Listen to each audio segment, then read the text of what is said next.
This is From Hero to Zero, a show about the misconception of the demise of the music industry. We talk to heroes to make sense of the alleged zero, the music business.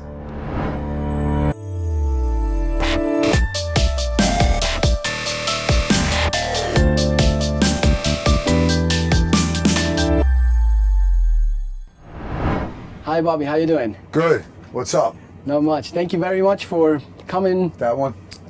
What's up, yo? Thank you. Thank you for coming and watching and all that. Exactly. Thanks. Right. So, Bobby. Yeah. You're guitarist for Biohazard. Yep. Been around for decades, I would say.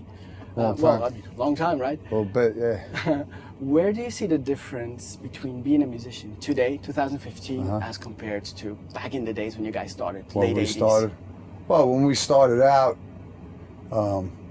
the live music scene was very intimate because it was ours. Like, it was separate from the rest of the world. You know what I mean? There was no internet. There was no, YouTube or anything. So if you missed the show, you missed it. You know what I mean? If you weren't there, you fucked up. You missed it. So you had to be at every show. You had to be part of it. And it was, and in order to promote a band, you had to make cassette tapes and hand them out and make flyers and T-shirts.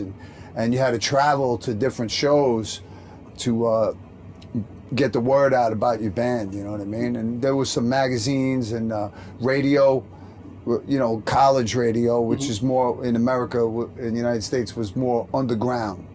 They wouldn't play the commercial stuff, and the college radio stations would give the up-and-coming bands opportunity, a platform to play their demo tapes. There's no record deal or anything. So, and we had networking, word of mouth, word on the street, stuff like that, So we had to rely on that, you know what I mean? And it was different. Today, the internet has changed a lot, for everybody, you know what I mean? So to manage the band in today's world is we still can't believe some of the stuff that's going on. We always refer to the old days, like, remember this? Remember when we had to do this? And we sound like old school, old timers, you know what I mean? Like back when we made records on tape. Exactly. And vinyl, and but it's still great. People are coming out. I mean, today's really good because there's a lot of festivals and things that happen now that are really well done, very well organized, professionally. As far as the way it's built and handled by the people on that end, not just the musician part of it, but everybody else who makes these things possible.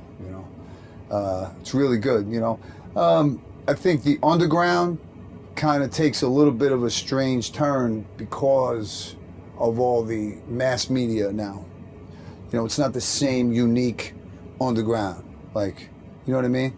Could you actually say it is underground? Because, the internet, as you just said, it makes it mass media. So maybe the problem is that it's not as underground as it used to be. It's not as underground as it used to be, but still, it is a unique thing that only people, you have to want to be here to be here, you know what I mean? And not the rest of the world doesn't, just because they can go online and look up music and stuff doesn't mean they're going to do that. They might be preoccupied with other things and they're not interested in live music, you know what I mean? But you have to have the desire to be interested in music, to begin with. But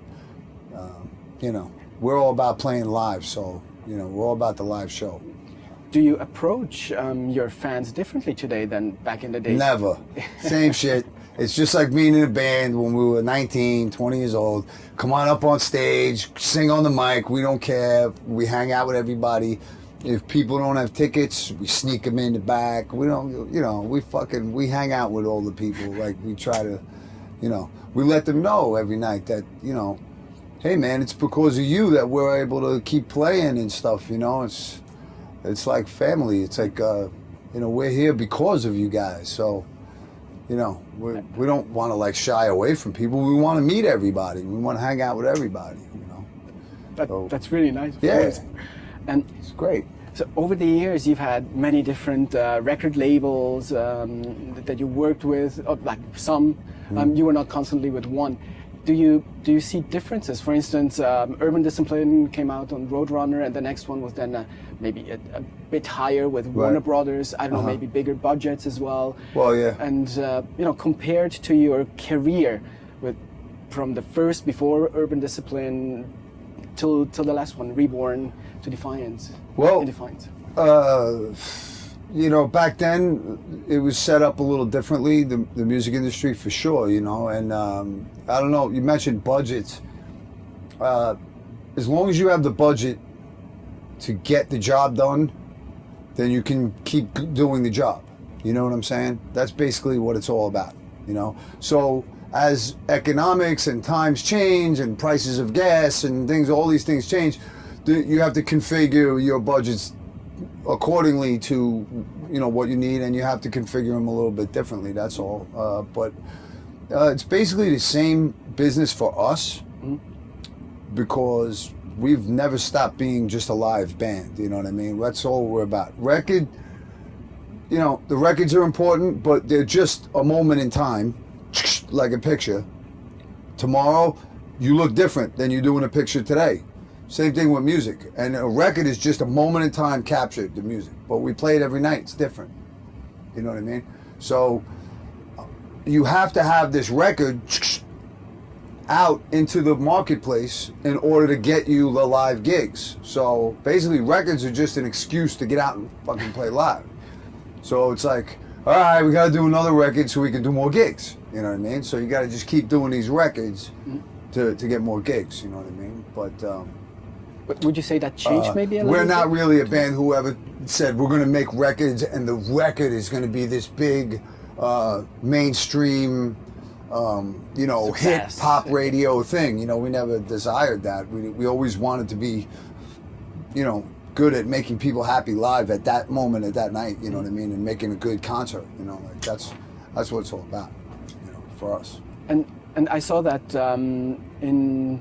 I don't remember which album, but later on in your career, you started producing your albums yourself as well. Yeah, well, you learn, as you grow up and you learn how to make records and you learn what not to do and, you learn from your mistakes and you learn how to, you learn how, to make your own sounds, in a lot of ways. I mean, writing music is what we've always done anyway. So, for us to be able to understand how to record sound and use microphones and mic pre's and compressors and equalization and everything to really sculpt our sound, these are tools that we learned how to use later, as we kept going. Now, we're very confident we can get our own good sounds and stuff, but it's always nice to have a producer or somebody with a lot of experience, way more than us in other areas like mixing and mastering and all that stuff. It's always great to have somebody like that come in, but we're pretty confident that we can produce as far as like getting it recorded to that level, and then maybe have somebody else mix it, or In your last record, you had Toby Wright, I think. Toby Wright, yeah. Who produced it? Yeah, he produced it, and he's a brilliant guy. He really is, and he's great with music, and he knows everything about gear, and he's just one of those guys. Like, there wasn't a question I had that he couldn't answer. You know what I mean, about technical stuff, and he's a very musical person. So it was great to work with him. It really was. Talking about that album, 2012, it came out. Since we're in Europe, we didn't hear much about the problems which you had with the release in the States. Yeah, it didn't come out in the States. So it still didn't come out. 3 years later, it's still not out. No. Maybe I didn't do my research properly, but what was the problem? It's not. These things happen. It's timing. What do you call? We parted ways with a member of the band. Unfortunately, it's happened over the longevity of the whole band's career. I parted ways with them at one point, and then Evan parted ways, and during that, things got messed up with the release and the labels and stuff like that. So, you know, it's unfortunate, but you know, we'll be ready to release a worldwide record now on Nuclear Blast worldwide. You know, Perfect. so that's what we're gonna do right now. Yeah. And I read that was a very cool thing from your side. You were actually ready to offer the record as a free download for your US fans. Yeah. That was a great idea. Who came up with that idea? I don't know. How did you come up with that idea? I don't know. We always had ideas like that, you know, like I said, we sneak kids in and fucking, you know what I mean? It's not something you say to the promoter, you know what I mean? He's like, what are you talking about? You know, that's not cool. But if the place is sold out and there's kids outside that can't get in, we're gonna fucking sneak them in. If there's a kid somewhere that can't afford the fucking record, we tell them, go fucking steal it. Just get the record. You know what I mean? So, you know, it's just kind of off the top of our head, hey, let's just drop it, you know? Sure. Shit like that. So, you know, we're always just trying to think of the fans, you know what I mean? Whether or not it's something we could do or we have the authority to do or whatever, sometimes we don't think or whatever, we just think with our hearts, you know? So, you know, if we had our way in the world, we would, you know, we try to keep things as much geared towards the benefit of the fans and the people who support us. Like, try to keep the prices down, try to, you know, the merch or the tickets or, you know what I mean? Just comes from the same spot, you know. If we could ever think of a new idea, well, hey, that sounds great, you know, whatever we could do for them, we try to do, you know. It's beautiful. Yeah. And do you personally use social media, like with your fans and stuff like that? Once in a while, I'm on there a lot. Not a lot, but Billy helps maintain the Biohazard page a lot. You know. Oh, the Biohazard page. Yeah, he's on much the better Facebook page. at it than I am. Yeah, I'm not really a, you know, social media type of person. I'm more of a private person.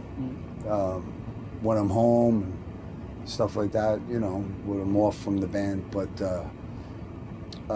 I enjoy talking to people. I do. You know, whenever I have time, I try to get on there and answer people's questions, or, you know, people contact me, I try to help them get in on a guest list, or, you know, help them get to a show or get home from a show, or, you know, things like that. You know, I try to help out. So. Very good, very good.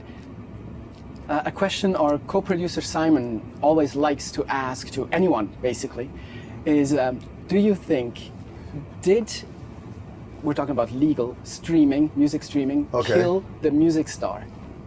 Kill the music what? Star. Star? No, I think it turned a lot of people into assholes because everybody started thinking they were stars. Like, all of a sudden, there wasn't like stars that people picked up and made stars because that's where they belonged. It was unique. All of a sudden, everybody just said, hey, I'm a star now. I'm a star too. I'm a star. So it's like, I just think it kind of had a negative effect on a lot of things. I mean, and that's not just illegal streaming or downloading or anything. I just think the whole internet, social media thing in general is what did strange things to the egos of people and the misconceptions of themselves. You know what I mean? I mean, look, man, we come from the school of get in the fucking van, drive all over the place, and play your ass off for pizza, for whatever the fuck you need to do to get your music out. And that's how you get friends and people to support you. If you don't play any gigs, the kid comes up to me and goes, yo, man, we got 80 million friends on fucking social media. I'm like, how many gigs have you played? Like 2. I'm like, okay, I hope all those friends are, you know, you're real close with them. You know what I mean? Because it's really, you know, not materialized into actual, you know what I mean, actual hands-on contact, you know what I'm saying? Mm-hmm. And, but as far as your question to the rock star being killed or the music star, you mean financially? Because of music downloads? Exactly, basically, yeah. No, I mean, I can't really answer that question because bands like us never made money on records anyway. Okay. You know what I mean? And when record sales were happening, when they were really big before that, there were plenty of major stars who weren't making money anyway. And they're selling 10 million records and they're filing bankruptcy. You understand?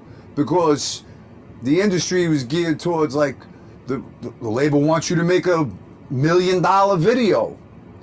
So the band has to pay back $1 million in record sales to pay for the fucking 3-minute video in order to compete at all in the mainstream marketplace. So in the mainstream world, it definitely might have hurt, but that wasn't really our world, and we just kind of watched it go. When it doesn't bother us, we're a live band. We make records, like I said, to get us more shows. The fact you think we're making a record because we're gonna get rich off it? That's not why we make it. We make it because if we wanted to get rich off it, then we wouldn't play the way we do or say "fuck you" on the album. We'd watch our language and be phony, and I don't know. It wouldn't be us. You know what I mean? So it's not a question I can totally answer from experience. No, we just wanted to know your personal. It's cool. It's interesting stuff. Exactly. Well, Bobby, thank you so much. It was very interesting. Yeah, that's cool. I finally got to meet you. Thank you. Even better. So thanks and all the best. Thank you very much. And everybody out there, thank you for supporting Biohazard. And we're going to make a new record. Hopefully you guys like the songs and come down and hear us play them live, because that's what it's about. All right? Peace. Thank you.